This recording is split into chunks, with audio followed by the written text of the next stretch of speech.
ಇದು ವ್ಯಾಸದೇವರು ಒಂದು ಮಾತು ಹೇಳ್ತಾರೆ, ಇಡೀ ಪ್ರಪಂಚಕ್ಕೆ ಪಾಠಶಾಲೆ ದೇವರ ಮನೆ ಈ ಭಾರತ. ಮನುಷ್ಯ ಯಾವುದೇ ಜಾಗದಲ್ಲಿ ಹುಟ್ಟಿರಲಿ, ಪ್ರಪಂಚದ ಯಾವ ಮೂಲೆಯಲ್ಲಿ ಒಬ್ಬ ಮನುಷ್ಯ ಹುಟ್ಟಿದ್ರು ಅವನು ಆರ್ಟ್ ಆಫ್ ಲಿವಿಂಗ್, ಹೇಗೆ ಬದುಕು ನಡೆಸಬೇಕು, ಹೇಗೆ ಇರಬೇಕು, ಮನುಷ್ಯನಾಗಿ ನಿಮ್ಮ ವರ್ತನೆ, ನಿಮ್ಮ ನಡೆ, ನಿಮ್ಮ ನುಡಿ ಹೇಗಿರಬೇಕು, ನೀವು ರಾಮಾಯಣ ನೋಡಿ ಕಲಿಬೇಕು. ಆ ರಾಮಾಯಣ ಜನ್ಮ ಭೂಮಿ ಪವಿತ್ರವಾದ ಈ ಭಾರತದ ನೆಲ.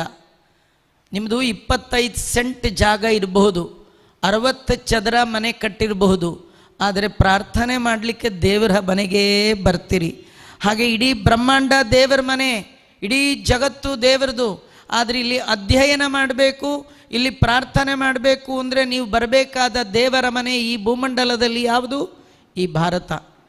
ಅದರೊಳಗೂ ಜಗದ್ಗುರು ಮಧ್ವಾಚಾರ್ಯರು ತಮ್ಮ ಅವತಾರಕ್ಕೆ ಆಯ್ಕೆ ಮಾಡಿಕೊಂಡಂಥ ಈ ಉಡುಪಿ ಕ್ಷೇತ್ರ, ಇದರ ಹತ್ತಿರದಲ್ಲಿರುವಂಥ ಪಾಜಕ ಸತ್ಯಲೋಕಾಧಿಪತಿಗಳು, ಸತ್ಯಲೋಕದ ಒಡೆಯರಾದ ಬಾವಿ ಬ್ರಹ್ಮದೇವರು ತಮ್ಮ ಅವತಾರಕ್ಕಾಗಿ ಆಯ್ಕೆ ಮಾಡಿಕೊಂಡ ಪವಿತ್ರವಾದ ನೆಲ, ಜಲ ಇರುವ ಜಾಗ ಈ ಕ್ಷೇತ್ರ. ಅಂದರೆ ಇಲ್ಲಿ ದೇವರು ನಮಗೊಂದು ಹುಟ್ಟು ಕೊಟ್ಟಿದ್ದಾನೆ.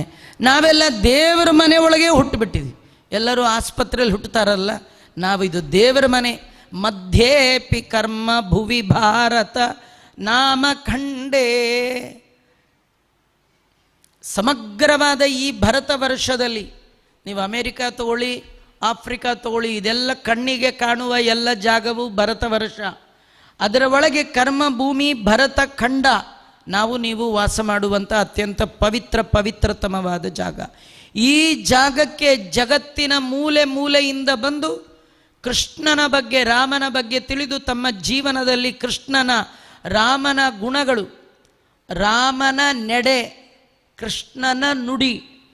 ರಾಮಂದು ನುಡಿ ಇಲ್ಲ, ಕೃಷ್ಣಂದು ನಡೆ ಸ್ವಲ್ಪ ಡೌಟ್ಫುಲ್ ನಡೆ. ಕೃಷ್ಣ ಅಂದರೆ ಚೋರ, ಕೃಷ್ಣ ಅಂದರೆ ಜಾರ, ಆದರೆ ನುಡಿ ಮಾತ್ರ ಭಗವದ್ಗೀತಾ. ಹಾಗೆ ಕೃಷ್ಣಂದು ನಾವು ನುಡಿ ಫಾಲೋ ಮಾಡಬೇಕು, ರಾಮಂದು ನಡೆ ಒಂದು ರಾಮನ ನಡೆ, ಜೀವನದ ಶೈಲಿ. ಅಂದರೆ ನುಡಿಯಲ್ಲಿ ಸತ್ಯ, ನಡೆಯಲ್ಲಿ ಧರ್ಮ. ಸತ್ಯದ ನುಡಿ, ಧರ್ಮದ ನಡೆ, ರಾಮನ ಸಚ್ಚಾರಿತ್ರ್ಯ. ಇದನ್ನು ನೀವು ತಿಳಿಬೇಕಂದ್ರೆ ಇಲ್ಲಿಗೆ ಬರಬೇಕು, ಮತ್ತೆಲ್ಲಿ ಹೋದರೆ ಸಿಗಲಿಕ್ಕೆ ಸಾಧ್ಯ ಇಲ್ಲ.